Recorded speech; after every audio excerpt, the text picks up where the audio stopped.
A humble gardener begins working in the mansion of a millionaire, who is paralyzed when he sees the pendant he is wearing hanging on his head.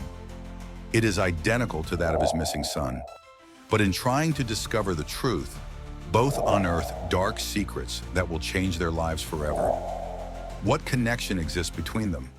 The sun softly illuminated the gardens of the enormous mansion of Enrique, a businessman renowned for his fortune and reserved character. It was the first day of work for Mateus, a young man of humble origins, who had just found a job as a gardener on that impressive property. With his trembling hands, he adjusted his cap while observing the landscape, trying not to seem overwhelmed by the majesty of the place. "Good morning. You must be the new gardener," said a tall, imposing-looking man, approaching slowly. It was Henrique, who used to oversee every detail of his property.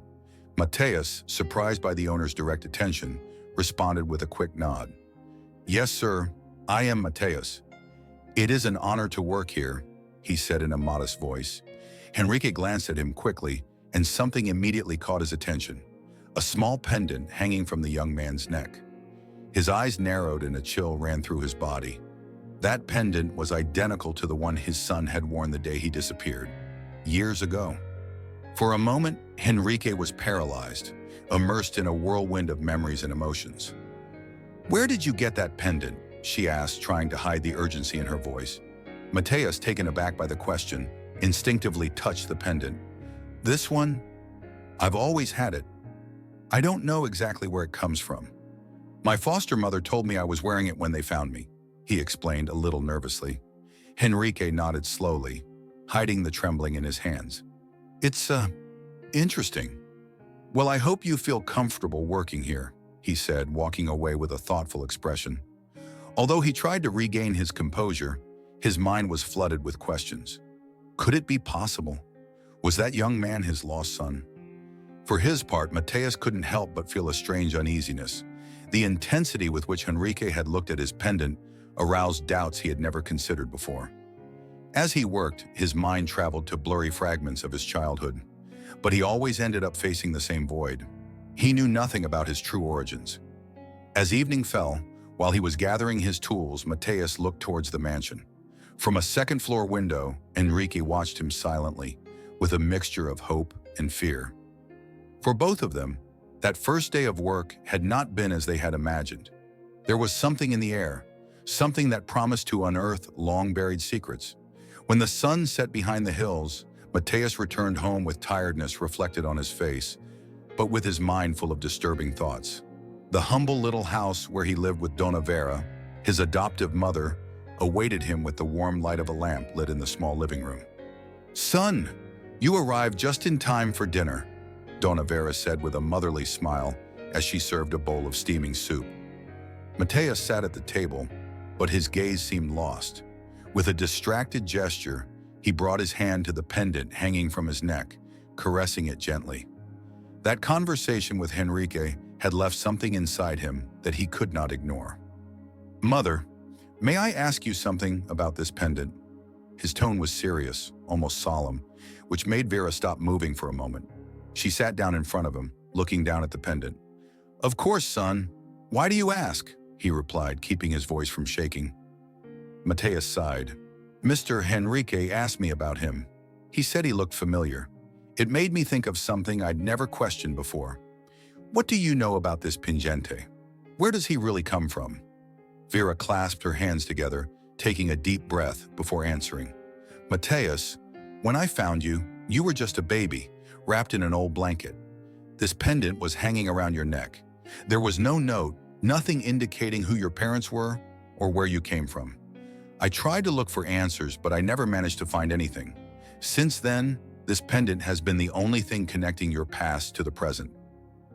Vera's words fell like a weight on Mateus. For the first time, he felt that the small object he had always carried with him was much more than a simple ornament. "And no one ever asked about me?" he insisted, with a mixture of curiosity and anguish. Vera shook her head, her eyes misty. "You were such a small, defenseless child. You became my son from the moment I held you in my arms."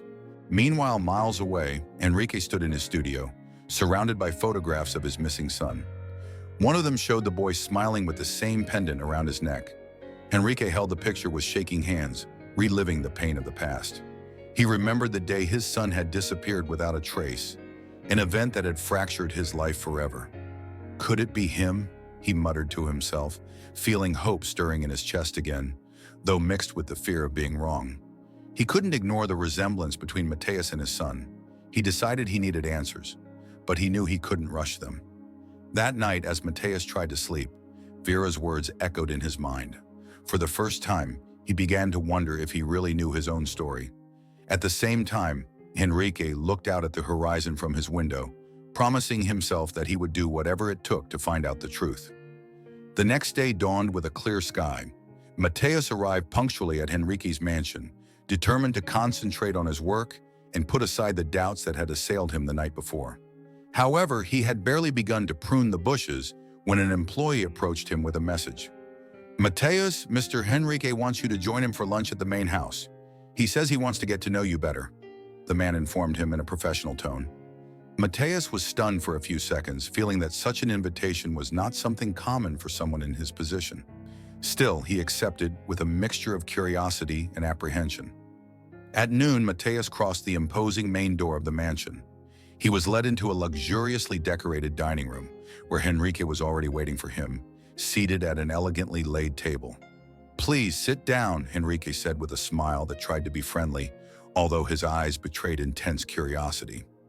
Mateus sat down nervously, not used to being in such a sophisticated environment. For the first few minutes, the conversation remained light. Enrique asked about work, the weather, and everyday topics. However, he soon steered the conversation towards something more personal. "Tell me, Mateus, where did you grow up?" he asked, feigning nonchalance as he broke off a piece of bread. Mateus, still uncomfortable, answered truthfully, "I grew up with my adoptive mother, Dona Vera, in a small town. She has taken care of me since I was a baby." Enrique nodded slowly, processing the information. "And did she ever tell you about your biological parents?" he persisted, keeping his tone as if to try not to seem invasive. Mateus shook his head. "No, sir. I only know that she found me when I was very young. I have never known anything else about them." For a moment, silence filled the room. Enrique watched Mateus intently, searching his face for any trace of familiarity. Finally, he decided to change the subject, fearing that his insistence might arouse suspicion. "Well, it seems you have found a good mother in Dona Vera. That is something very valuable." Despite the change in conversation, Mateus couldn't help but feel uncomfortable. There was something in Enrique's gaze, in the way he asked him questions, that made him think the man knew more than he was letting on. At the end of lunch, Enrique thanked him for his company and allowed him to return to his work. However, the young man couldn't shake the feeling that the invitation hadn't just been a gesture of courtesy. Later in his study, Enrique made a decision. He needed to confirm his suspicions in a concrete way. Without wasting any time, he contacted a trusted private investigator, explaining to him how little he knew about Mateus and asking him to find out as much as possible about the young man's past. For his part, Mateus continued with his work in the gardens, but his mind was still caught up in Enrique's words and questions. Why was such a powerful and distant man showing so much interest in him? Was it possible that it was all related to the jewel he had worn all his life? Doubts began to grow, sowing in him a restlessness that he could not ignore. The afternoon at the mansion was passing with the usual calm, but inside Enrique's study, a whirlwind of emotions and thoughts kept him restless. The researcher, the agent he had hired, had begun work, and Enrique was anxiously reviewing every detail of Mateus' past that might confirm his suspicions. Meanwhile, at home, Mateus couldn't stop thinking about Enrique's questions and the strange interest he had shown in his girlfriend. Looking for a distraction, he decided to look through an old box of memories that Dona Vera used to keep in a closet. There he found photographs of her childhood and small objects that she had kept with love. But among all of them, what caught his attention the most was a yellowed photograph. The picture showed a man whom Mateus immediately recognized as Enrique, accompanied by a small child wearing a hat identical to his own. The resemblance between the child in the photo and himself was so obvious that a shiver ran through his body. Not knowing what to think, he put the photo in his pocket and went out into the yard to look for Vera. "Mother, can you explain this photo to me?" Mateus asked, showing her the image while trying to remain calm. Vera looked at it carefully and shook her head. I don't know anything about this photo, son. I've never seen it before. Where did you find it? Mateus explained that it was in the old box, but his words were filled with uncertainty. What if this man, Henrique, really knows something about my past? What if I am somehow connected to him? He asked with a mix of hope and confusion. Vera took Mateus's hands in hers, trying to calm him down. Mateus, I have always told you the truth. I don't know anything about your parents or where you come from. But if you feel that you need to look for answers, I will support you, she said sincerely. At the same time, at the mansion, Henrique's private investigator was delivering a preliminary report. Sir, I have confirmed that Mateus was informally adopted by Dona Vera. According to records, he was found abandoned as a baby, and there is no trace of his biological family, the man explained. Henrique listened to each word with his heart racing. The report was consistent with what Mateus had mentioned, but Henrique knew he had to go further. He thanked the investigator and asked him to continue investigating until he found concrete evidence that confirmed his suspicion. At night, Mateus stared at the pendant hanging from his neck, while the photo he had found rested on the table. What if my whole life has been built on a mystery, he thought. A mixture of fear and determination began to form inside him. Meanwhile, Henrique sat in his study, holding a similar photograph of his missing son. His eyes reflected a mixture of hope and doubt. He knew he was close to discovering the truth, but he feared what he might find. Thus, as the night progressed, two lives continued to become entangled in a mystery that seemed destined to change everything. Dawn brought with it an atmosphere charged with tension, although neither Mateus nor Henrique could foresee what that day had in store for them. While Mateus worked in the gardens of the mansion, his mind remained trapped in the image of the child in the photo and Vera's words. On the other hand, Henrique reviewed the investigator's report again and again, looking for a clearer connection between Mateus and his missing son. When Henrique decided to go out into the garden, he found Mateus leaning over a hedge, pruning it with automatic movements. Mateus, he called in a firm but friendly tone, can you come with me for a moment? There's something I want to show you. Intrigued, Mateus put down his tools and followed Henrique into the mansion. He led him into a room filled with memories where the walls were decorated with family photographs and objects that spoke of a happy but distant past. Henrique took a framed photograph from a shelf and handed it to Mateus. The image showed the same boy Mateus had seen the night before, but this time, the pendant shone brighter on his neck. That's my son, Gabriel, Henrique said, his voice thick with emotion. He disappeared many years ago. This pendant you're wearing, it's just like his. I don't think it's a coincidence. Mateus felt the world crumble around him. His hands shook as he held the photo. Are you saying you think I'm your son? He asked, incredulous. Henrique nodded slowly. I can't say for sure, but the coincidences are too many. If there's a possibility, I need to know. Silence fell over the room. Mateus, torn between loyalty to Vera and growing curiosity about her past, took a step back. This is too much for me. My life has always been simple. I've never needed answers. Until now, he admitted, his voice breaking. Henrique took a deep breath, trying not to overwhelm the young man. I don't want to impose anything on you, Mateus, but if you agree, we can do a DNA test. It will be the quickest way to find out the truth, he proposed, hope reflected in his eyes. Mateus remained silent for a long moment, staring at the photograph he still held in his hands. Finally, he nodded cautiously. Okay, let's do the analysis, he replied, although his heart was pounding with fear of the unknown. As Henrique was organizing the details of the analysis, the private investigator made an alarming discovery. Among the records he had scoured, he found documents that pointed to a lawyer named Dr. Arthur, who was involved in Mateus' adoption under unclear circumstances. He decided to inform Henrique immediately, adding another layer of intrigue to the case. In the evening, Mateus returned home and spoke to Vera about the decision he had made. She listened attentively, trying to hide her anguish. It doesn't matter what the outcome is, Mateus. You will always be my son, she said firmly, hugging him tightly. As the two grappled with their emotions, Henrique sat alone in his study, staring out the window at the moon. He knew the DNA analysis could confirm his suspicions, But he also feared what it might uncover about the events leading up to Gabriel's disappearance. The lab where Mateus and Henrique performed the DNA analysis was cold and sterile, a place that contrasted with the warmth of the emotions they both tried to hide. Mateus handed over a saliva sample, while Henrique watched with a mix of hope and nervousness. The results will be ready in a few days, the technician informed them, leaving both men mired in a wait that would feel eternal. During those days, Henrique began to reflect on the pieces of the puzzle that slowly seemed to fit together. However, something in the investigators' reports made him uneasy.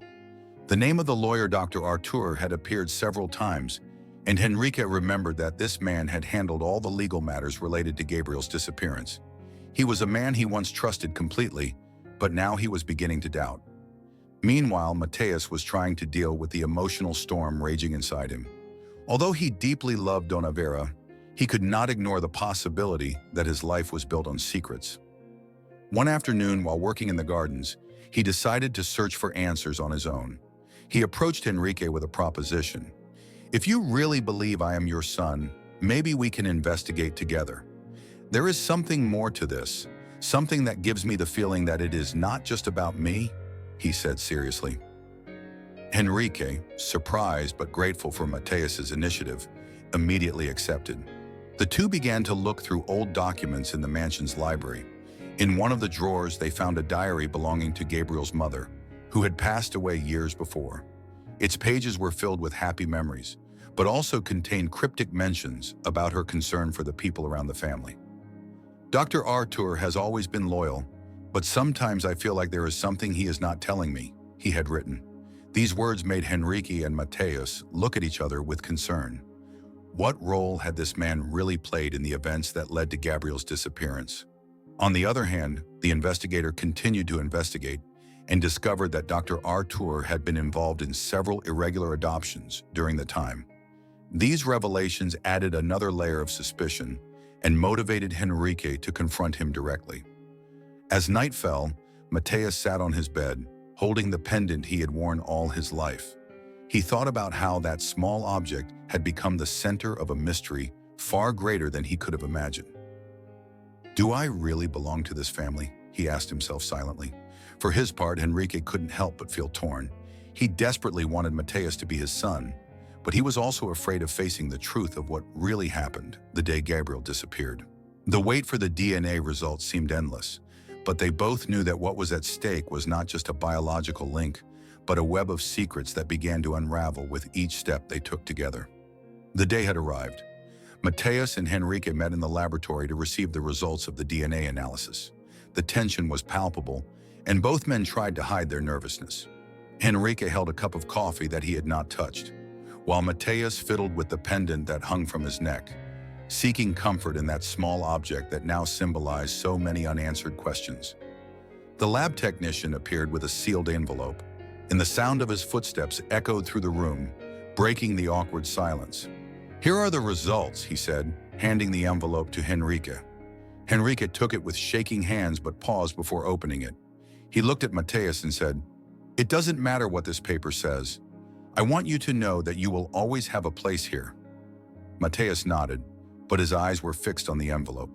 Henrique finally opened it and read the results silently. When he looked up, his eyes were filled with tears. "Mateus, you are my son," he said, his voice breaking. The world seemed to stop for Mateus. A part of him had always felt that there was more to their story, but hearing those words left him completely overwhelmed. His breathing quickened, and he couldn't stop his own eyes from filling with tears. Henrique, unable to contain himself, hugged him tightly, as if trying to make up for the lost years in a single gesture. "This is a lot to process," Mateus finally said, gently pulling away. Although the result confirmed what Henrique suspected, Mateus felt torn between the excitement of having found his biological father and the loyalty he felt toward Dona Vera, the woman who had raised him with so much love. That same afternoon, while Mateus was trying to come to terms with the news, Henrique decided to explore further the clues about Dr. Artur. He looked through old documents in his office and found a diary hidden among old papers. It was a notebook that belonged to his wife, who had documented her suspicions before her death. In the diary, she recounted her concern for Artur mentioning conversations she had overheard between him and other people, where they discussed shady dealings involving children. One sentence in particular chilled Henrique's blood. "I don't trust Artur. I know he's hiding something big. If something happens to Gabriel, it will be his fault." With this new evidence, Henrique knew there was more to his son's disappearance than a simple accident or disappearance. Determined to uncover the truth, he decided to confront Artur, but he knew he had to proceed with caution. On the other hand, Mateus returned home to share the news with Dona Vera. Although the truth was undeniable, he felt guilty about how this could affect her. Vera listened to him attentively, and although her eyes filled with tears, she smiled and took his hands. "Mateus, I have always known that one day you could find your roots. But no matter who your biological father is, you will always be my son in my heart." That night, as Mateus looked at the stars from the patio of his house, he thought about everything that had changed in such a short time. He knew that now he not only had a bond with Henrique, but also a responsibility to face the dark secrets that seemed to surround his past. For his part, Henrique was preparing for the next step, aware that what he had found so far was just the tip of the iceberg. Henrique's mansion was plunged into a tense silence as he and Mateus prepared to confront the truths that had emerged. Henrique's late wife's diary, combined with the research on Dr. Artur, suggested a plot darker than either of them had imagined. Henrique decided it was time to come face to face with the man he once trusted completely. The meeting took place in Artur's office, an elegant place that contrasted with Henrique's growing sense of betrayal. Mateus decided to accompany him, although he was still processing the emotions of having discovered his true identity. His father's presence gave him courage, but he also felt a growing need for answers. "Artur, I need to talk to you about something I've discovered," Henrique began in a firm voice, holding his wife's diary in his hands. The lawyer, a middle-aged man with a calculating demeanor, looked up with apparent calm. "Of course, Henrique. I'm always here to help you," he replied with a smile that now seemed more like a mask. Henrique placed the journal on Artur's desk, opening to a specific page.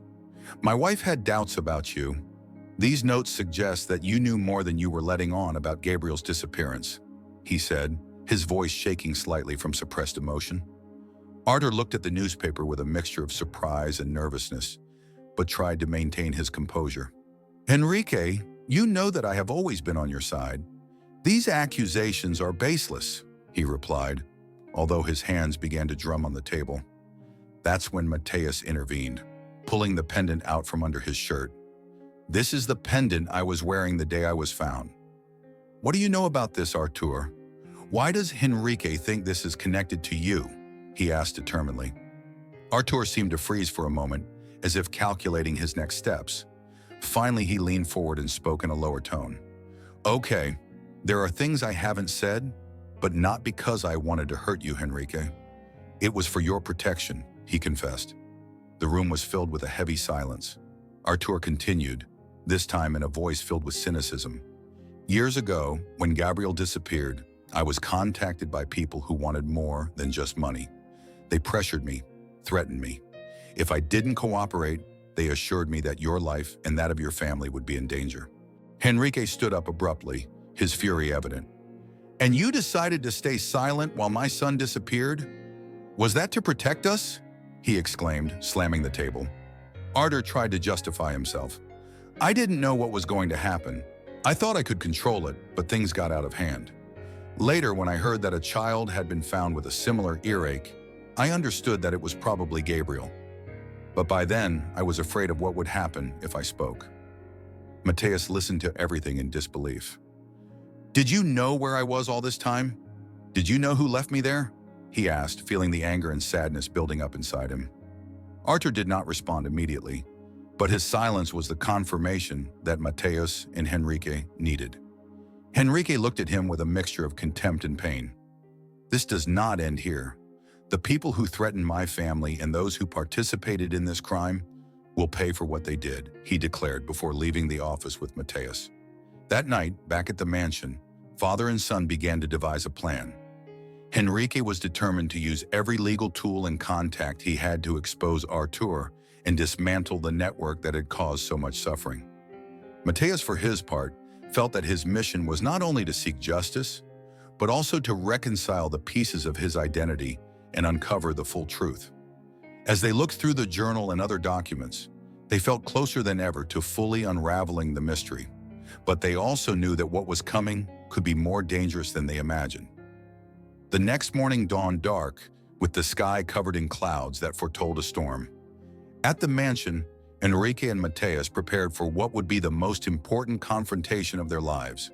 With his wife's diary, the documents they found, and Artur's revelations, they had gathered enough evidence to expose the truth. Now they had to face the lawyer and dismantle the network that had caused so much suffering. The meeting took place in a neutral conference room, far from the mansion and Artur's office.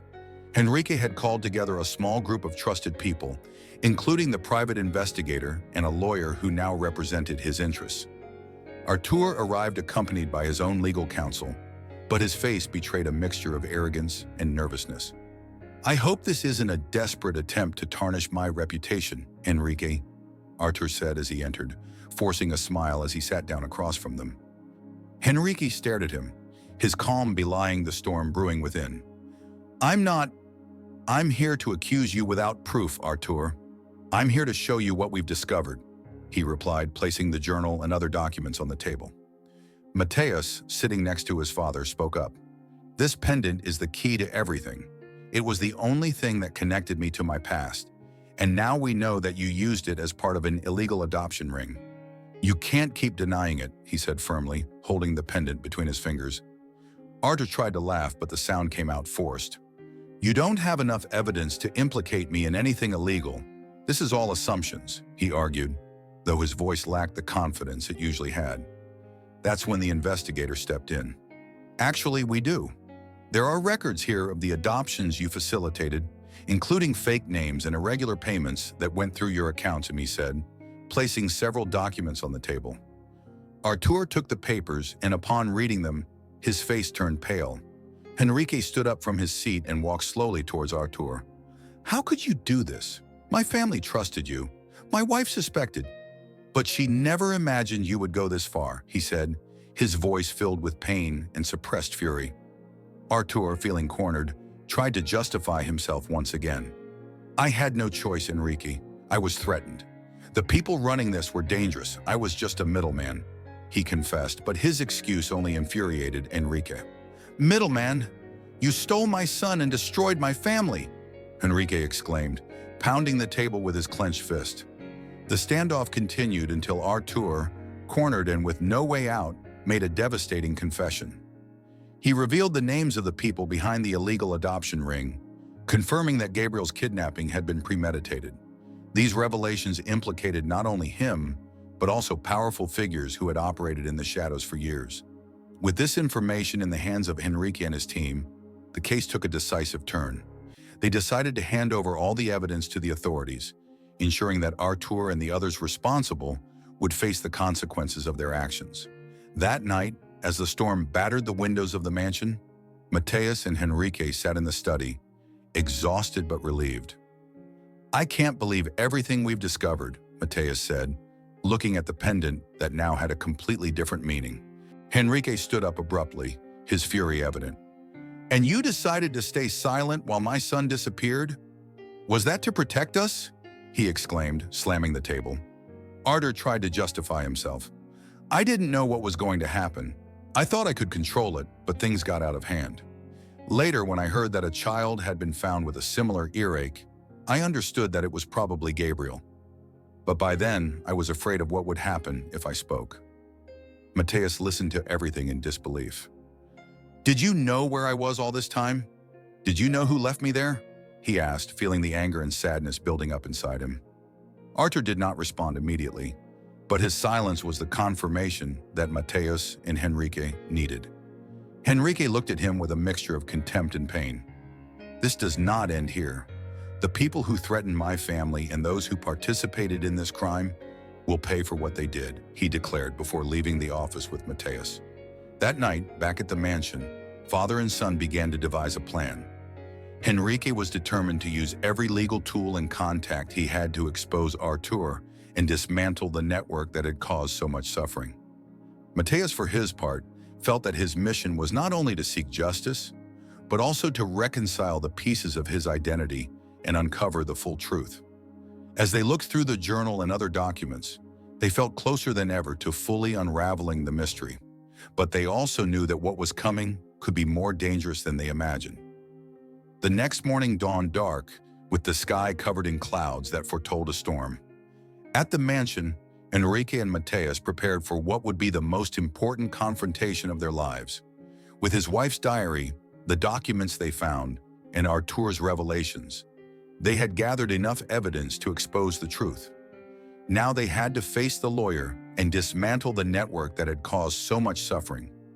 The meeting took place in a neutral conference room, far from the mansion and Artur's office. Enrique had called together a small group of trusted people, including the private investigator and a lawyer who now represented his interests. Artur arrived accompanied by his own legal counsel, but his face betrayed a mixture of arrogance and nervousness. "I hope this isn't a desperate attempt to tarnish my reputation, Enrique," Artur said as he entered, forcing a smile as he sat down across from them. Enrique stared at him, his calm belying the storm brewing within. I'm here to accuse you without proof, Artur. I'm here to show you what we've discovered," he replied, placing the journal and other documents on the table. Mateus, sitting next to his father, spoke up. "This pendant is the key to everything. It was the only thing that connected me to my past, and now we know that you used it as part of an illegal adoption ring. You can't keep denying it," he said firmly, holding the pendant between his fingers. Artur tried to laugh, but the sound came out forced. "You don't have enough evidence to implicate me in anything illegal. This is all assumptions," he argued, though his voice lacked the confidence it usually had. That's when the investigator stepped in. "Actually, we do. There are records here of the adoptions you facilitated, including fake names and irregular payments that went through your account," he said, placing several documents on the table. Artur took the papers, and upon reading them, his face turned pale. Enrique stood up from his seat and walked slowly towards Artur. "How could you do this? My family trusted you. My wife suspected. But she never imagined you would go this far," he said, his voice filled with pain and suppressed fury. Artur, feeling cornered, tried to justify himself once again. "I had no choice, Enrique. I was threatened. The people running this were dangerous. I was just a middleman," he confessed, but his excuse only infuriated Enrique. "Middleman? You stole my son and destroyed my family," Enrique exclaimed, pounding the table with his clenched fist. The standoff continued until Artur, cornered and with no way out, made a devastating confession. He revealed the names of the people behind the illegal adoption ring, confirming that Gabriel's kidnapping had been premeditated. These revelations implicated not only him, but also powerful figures who had operated in the shadows for years. With this information in the hands of Enrique and his team, the case took a decisive turn. They decided to hand over all the evidence to the authorities, ensuring that Artur and the others responsible would face the consequences of their actions. That night, as the storm battered the windows of the mansion, Mateus and Enrique sat in the study, exhausted but relieved. "I can't believe everything we've discovered," Mateus said, looking at the pendant that now had a completely different meaning. "It's just the beginning, son. Now we must make sure that justice is done," Enrique replied, placing a hand on Mateus's shoulder. They both knew that, although they had faced a dark chapter in their past, they still had a lot to rebuild, both as a family and as individuals. The storm had passed, leaving behind a clear sky and a gentle breeze that seemed to herald a new stage in the lives of Enrique and Mateus. After weeks of intense investigations, confrontations, and overflowing emotions, they could finally look forward with a mixture of hope and gratitude. At the mansion, the atmosphere was different. The gardens, which had once been a solitary place of work for Mateus, were now a space of gathering and renewal. Enrique had decided to create a new garden with his son, as a symbol of the growth they had both experienced. Dona Vera had also been invited to participate, and her presence brought a special warmth to the place. "This will be more than a garden," Enrique said as he dug the soil alongside Mateus. "It will be a reminder that, Although the past may be painful, we can always plant new roots. Mateus smiled, feeling like he had finally found a balance between his biological identity and the unconditional love he had received from Vera. I am grateful for everything we have discovered, but most of all, for the people who are now part of my life, he said as he carefully placed a plant in the ground. Vera, watching them from a distance, couldn't help but get emotional. I never imagined this day would come, she said as she adjusted her hat to protect herself from the sun. But I'm happy that Mateus has found not only his father, but also a part of himself. The legal process against Artur and those responsible for the illegal adoption network was ongoing. Henrique, with the help of his legal team, had ensured that all evidence was in the hands of the authorities. Although the road to justice would be long, both felt they had taken the right steps to confront the past and ensure a safer future for others. One afternoon, while they were working in the garden, Mateus stopped and looked at Henrique with a serious expression. "Father, do you think we will ever fully understand everything that happened?" he asked. Henrique looked at him tenderly and nodded. "We may not understand all the details, but what matters is what we do with what we know now. We have a second chance, and that is something we should never take for granted." At the end of the day, as the sun began to set, the three sat on a bench in the garden, admiring the work they had done together. The newly planted flowers and young trees were a reflection of the hope and unity they now shared. "This garden will grow like us," said Vera, taking Mateus's hand. "And every time we see him, we will be reminded that destiny can be complicated, but it always finds ways to connect us," Henrique added, smiling as he put an arm around his son's shoulders. With the sky painted in warm colors by the sunset, Mateus felt that, despite the difficulties, he had found a home not only in the mansion, but also in the hearts of the people he now considered his family. The pendant that had once been the only link to his past was now a symbol of everything he had overcome. As he touched it one last time before tucking it away under his shirt, he knew that although the road had not been easy, the future was full of possibilities. The story of Mateus and Henrique teaches us that the past, however painful or mysterious it may be, always holds important lessons. Sometimes facing the truth requires courage, but it also gives us the opportunity to heal, rebuild, and find connections we thought were lost forever. What would you have done in Mateus' place? Would you have dared to seek answers, or would you have left the past behind? Click on the video on the screen to continue this journey of self-discovery and explore how our decisions can change our lives. Don't forget to subscribe to the channel so you don't miss more inspiring stories like this one. See you in the next video.